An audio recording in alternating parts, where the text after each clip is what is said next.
जेके Yadav films present. ना मोहब्बत संभाली गई ना नफरतें पाली गई, अफसोस है उस जिंदगी का जो तेरे पीछे खाली गई। सिंगिंग बाय प्रिंस बिरिया। जाए से पहिले के सोना तू मानी लेका हनवा गे सोना चांद बनके करी है अंजोर तू पिया के अंगनवा गे सोना चांद बनके करी है अंजोर तू पिया के अंगनवा गे।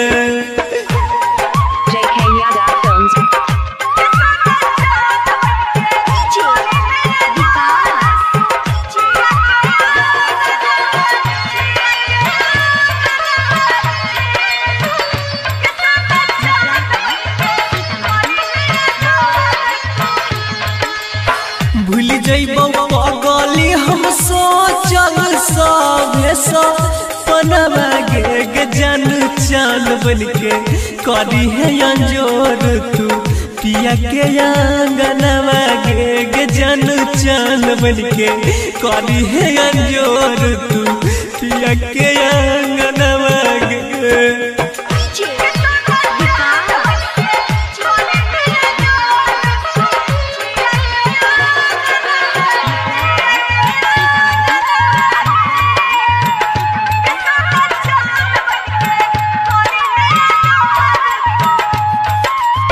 पेनी है जब दुल्हन के जोरायौरीगा हनवा गे देख दी है सुंदर सुरातिया मनाई ले मनवा गे जन चान बनके करी है अंजोर तू पिया के अंगनवा गे सोना चान बनके करी है अंजोर तू पिया के अंगनवा गे।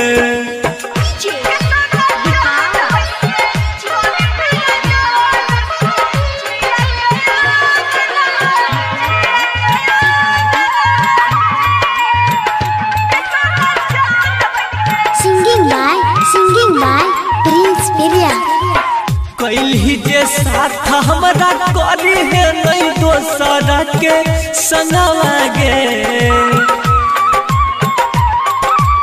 सैया के साथ लेनी भाई है पैसा तो चनवा गे जान चान बनके करी है अंजोर तू पिया के अंगनवा गे सोना चान बनके करी है अंजोर तू पिया के अंगनवा गे। तोड़ल ही प्रिंसा के कोई दिलावा देखाई के सपनवा गे जान चान बनके करी है अंजोर तू पिया के अंगनवा गे।